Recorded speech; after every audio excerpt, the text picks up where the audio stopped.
Welcome to Keynotes. In this edition, religious scholar and author Garry Wells discusses his book, What the Qur'an Meant and Why It Matters. The event took place on October 4th, 2017 at the Carter Center Museum and Library. Thank you for turning out to hear this old guy.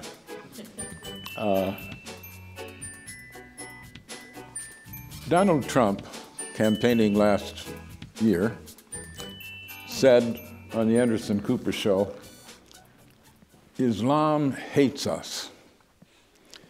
Pretty sweeping statement. So on a later TV appearance, he was asked, would you like to moderate that statement or somehow make it a little more relative? And he said, no, there's a whole lot of hatred out there.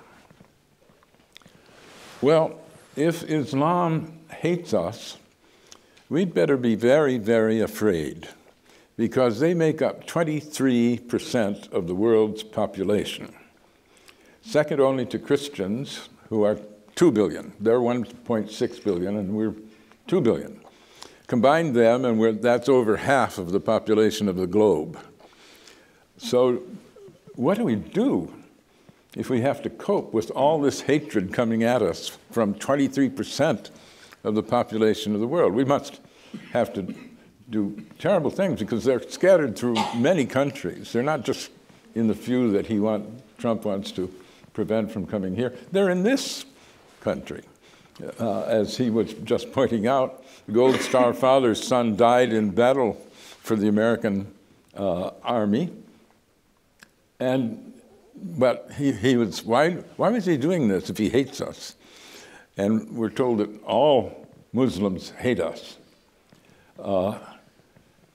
There's a very remunerative business of people telling us and misquoting and misinterpreting and doing horrible things to the Qur'an to say that it's a hateful document. And it's a little hard to refute them because so few have read the Qur'an. How many of you have read it? 1, 2, 3, 4, 5, 6. That's a little better than some audiences. Unfortunately, I would be among you because after 9/11, I was talking with some academic friends, and we were wondering about whether the Muslims who did this were typical of Islam. And we asked each other, who's read the Quran? And none of us had. And one of my friends said, Garry, you have been studying religion all your life and you haven't read it? And I was very ashamed that I had to admit that I hadn't. So of course I went off and did and started reading it more and more and more and started doing some lecturing on it. And again, I would ask the audience at those places, how many have read the Quran? And smaller numbers even than here would have had to answer that. That's a very dangerous thing in a world so complicated and interconnected as ours, that we're fighting an enemy, and we don't even know how to test whether the enemy is part of a true Islam or a false Islam or a differentiated Islam, Sunni or Shia or what. And yet, people are acting on the assumption that we do know what Islam is about. There are dozens of states already that have passed or proposed laws to keep Sharia law out of our legislatures. What do they mean by Sharia law? In the Quran, there's only one mention of Sharia, of the word Sharia. And it's not legislative. Muhammad, receiving the prophecies from Allah, finds a lot of resistance to what he's saying. The same thing happened with the Jewish prophets. God had to tell them, you're going to be rejected by a lot of people, but keep on, deliver the message. Same thing happened with Muhammad. And so there are a number of passages in the Qur'an which are encouraging Muhammad to keep up his spirits as a prophet of the one God. And he says, keep at it. You're on the right path, Sharia. And that is the meaning of Sharia. Why did we all of a sudden have Sharia as a great menace to us all that we've got to legislate against without finding out whether it's in the Qur'an or not? Well, it's not. Where did it come from then? Muhammad had no male heir. He had several wives, but none of the babies turned out to be boys. And so there was a fight after his death of who represented his legacy. Those who had some relation to him, family relation, not direct, or those who had been with the comrades. The comrades were the people who went from Mecca to Medina in the Ijra, the beginning of the Hijra, and supported him from the beginning. They were given special honor, and so a representative of his became the one that they accepted as the true heir. And so that they split, Sunni and Shia. And they set up their own different interpretations of the legacy. And as the Muslim empire grew in the 12th century, all of these debates about the law in Sunni and in Shia domains were codified and refined and reflected and resisted. So there are 4 Sharia laws for Sunnis and 3 for Shia. When Colorado says, we're not going to have Sharia here, what do they mean? Sunni or Shia, or within each one of them, there's 4 and 3. There's 7 varieties of Sharia law. It doesn't matter if you don't know anything. You just say, these crazy people chop off people's heads in the Middle East, and therefore, we've got to stop them from affecting our legislatures. It reminded me of the communist menace in the 50s. There was a commie under every bed. You had to fight communism in there that you suspected in almost anybody who was a university professor or educated or whatever. So I figured, what can you do to talk about these as distortions of the original revelation, but read the original revelation? And it was very surprising to me when I, late in my career, too late by far, I did start right after 9/11, reading and reflecting on and reading about the Qur'an. It's an amazing document. Pope Francis has said it's a spiritual document that can teach us how to be devout, no matter what our religion is. And he should have said that, because we think of the Qur'an as the revelation of Allah to Muhammad. It's also the revelation of Yahweh to Jews, of the Father to Christians.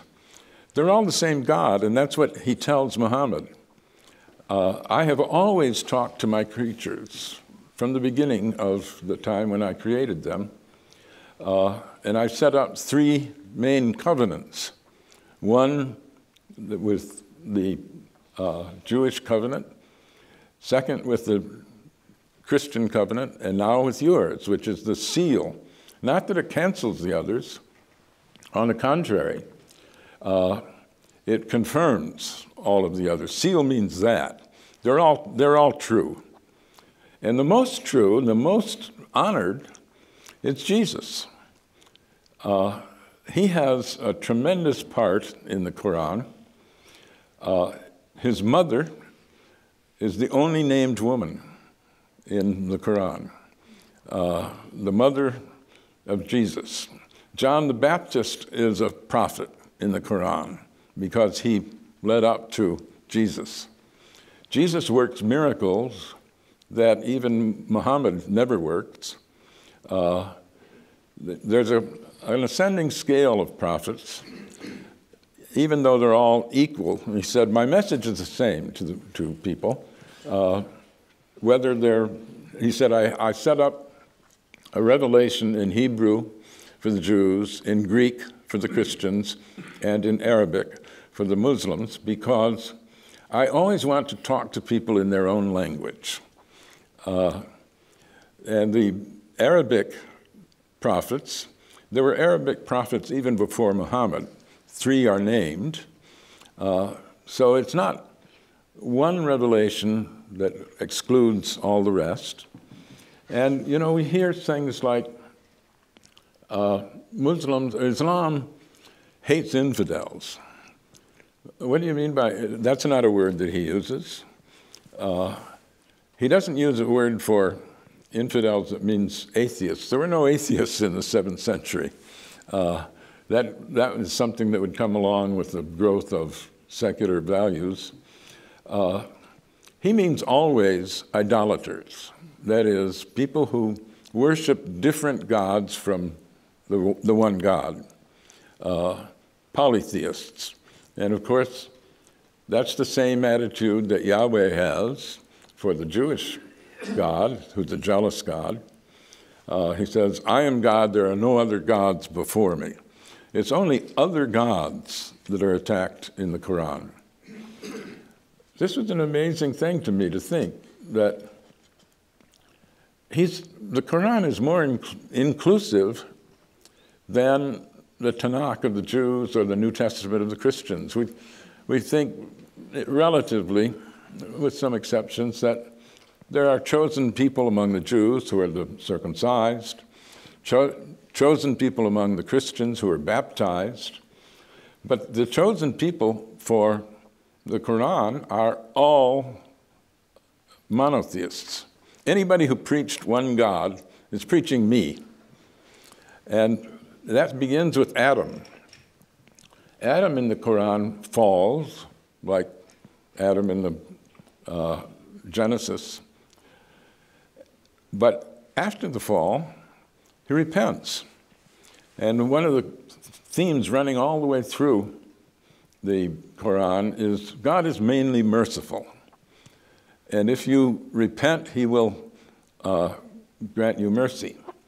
So Adam then becomes the first prophet, the first preacher of covenant.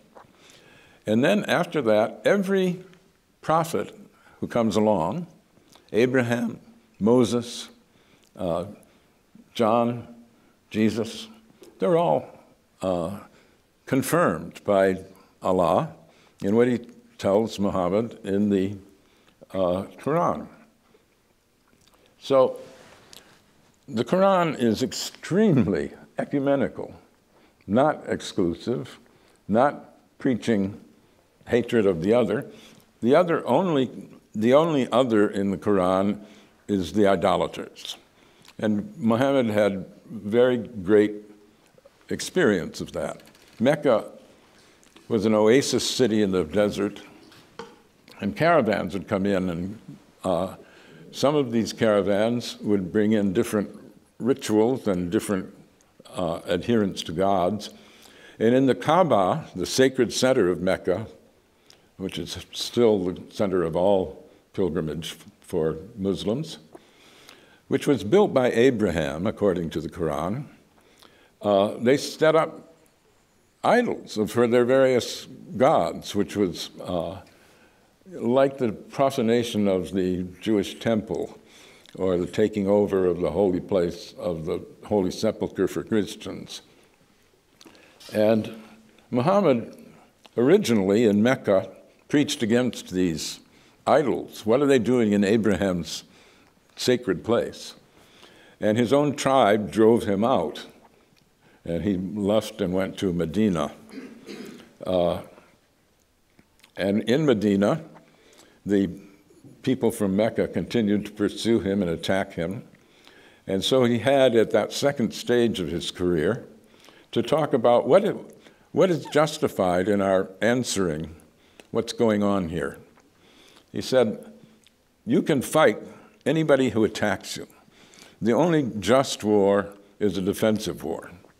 And when the people attacking you stop or ask for mercy, then you have to grant them mercy, of course, because mercy is the principal characteristic of Allah. Now, you have to read that one of the many parts of the Qur'an that are taken out of context and made to have a totally different meaning is the so-called sword verse. Even though sword doesn't occur in the Qur'an, and certainly not in that verse.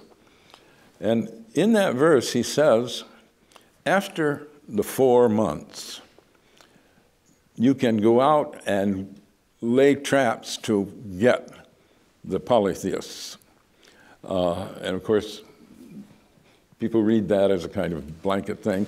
But then you have to answer, what do you mean by 4 months? What makes you stop until the end of the 4 months? Well, much of the conflict around in the Quran is around the Kaaba, the sacred place that Abraham built. It was a place where holy truces were set up, even aside from Muhammad, with all these different caravans coming in to a principal node, a principal area of exchange. They didn't want other worshippers of one god fighting worshippers of another god, whether Muhammad people or other people. And so they had peace in the holy area, like the Treaty of God in Christianity, where you decide not to wage war for certain times in certain places. And the idolaters violated the truce. This truce was for 4 months.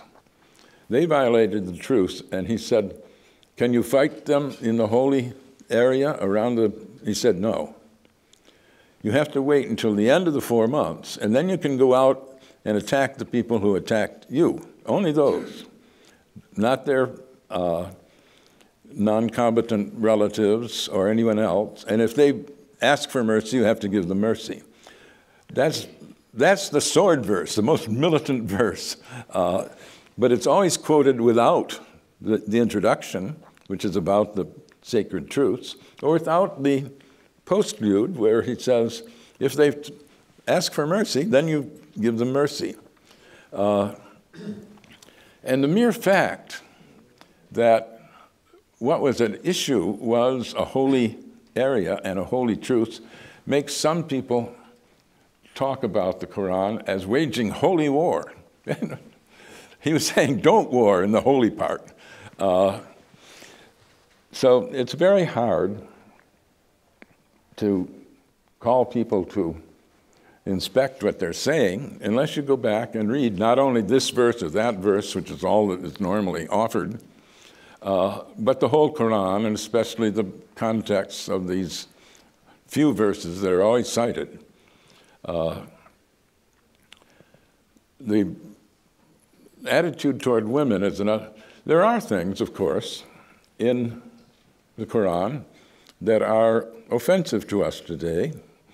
We don't have a 7th century attitude where there are certain advances that have been made, both in the Jewish world and the Christian world, and in the, for instance, polygyny, not polygamy with multiple marriages, but polygyny, multiple wives, is in the Quran. It's in the Old Testament too. David and Solomon had huge collections of wives. It was a very common thing. What's different about the Quran is it's a very limited use of women. Now, this is not to say that the Quran is innocent of misogyny. Nobody in the 7th century was. In fact, modern feminists rightly say misogyny has been reigning thing in our world up until very, very recently. But what the Qur'an says is, if you want multiple wives, don't take on more than 4. And don't take on those if you can't really support them. Don't think that you can marry someone and she'll have to work for you and all that kind of thing. You have to work for her. And that makes sense in the life of Muhammad because his first wife was a rich merchant who owned a lot of property, and she had him manage the property for her. And so the attitude of the Qur'an is very different from even the most misogynist texts of other places. Now, admittedly, the Qur'an says women are inferior, as did St. Thomas Aquinas and all kinds of people. For instance, a woman's testimony is only half as trustworthy as a man's. And a woman can only inherit half of what her parent wants to bequeath that a man would get. On the other hand, if you marry one of your 4 wives, you don't do what in our Western world was the normal thing. In the Western world, a father, a family, gave a dowry to the father of the bride or the family of the bride, which meant, of course, that the father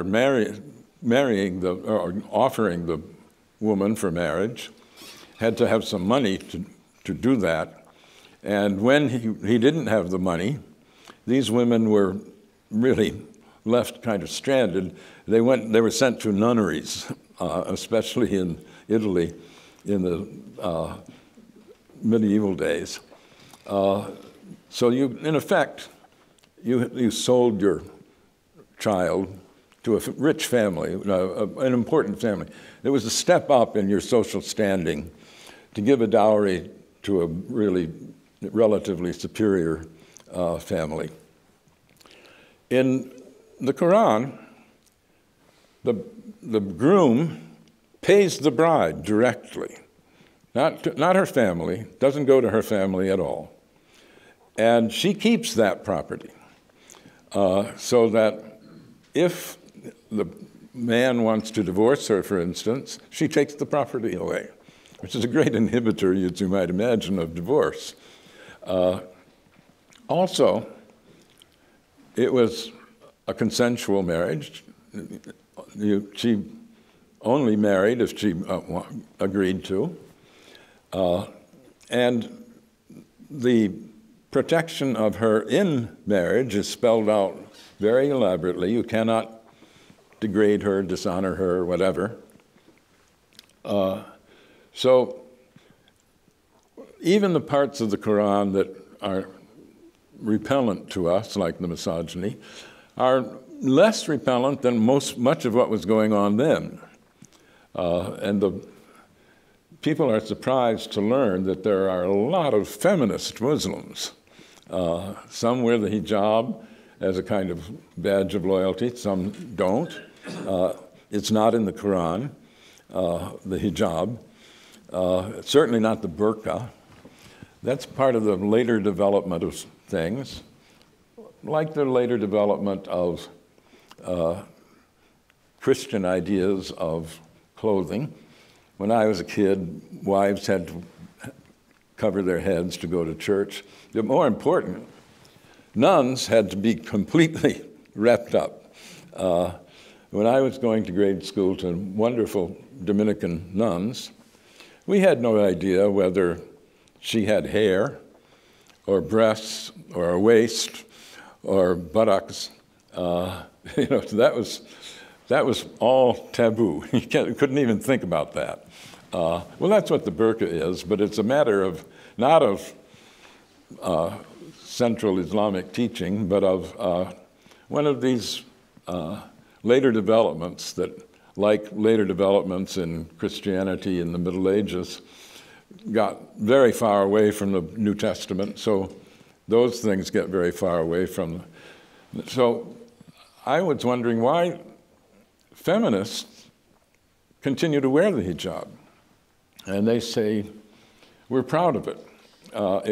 It tells the people, I am a good believer, but I do what I want to do. That's not prescribed, but I'm going to wear it anyway, whereas others say, no, they won't. And what the Qur'an says is two things. First, it says, for a woman, you have to dress modestly. Mainly, cover your private parts. It says the same thing about men. They must dress modestly, cover their private parts. On the other hand, it says a woman should cover her shoulders and neck, which was kind of a sexual time, the way ankles and legs became later on. And that's all it says. It never says that you have to cover anything else. But there is a verse called the veil verse, which is always claimed to be an instruction to women in the Qur'an. What it really is, if you read it in context, once Muhammad became the honored prophet, there was a kind of court around him. He was a powerful figure. And so people who wanted to get to him would petition one of his wives, or all of them, a normal thing that you go through somebody who has influence with the big boss. But what it says is there were traffic rules because everybody wanted to be around Muhammad and his wives and his whole home establishment. It said, if you want to petition one of the wives or all of the wives, you speak through an aperture that's veiled. It's like cloister to later cultures. The veil is in the window. It's not on the woman. So anybody who says that the Quran says that the women must be veiled is just plain wrong. So, these are the many kinds of misgivings. But I don't want to mainly say what's not in the Quran, because what's in the Quran is so surprising.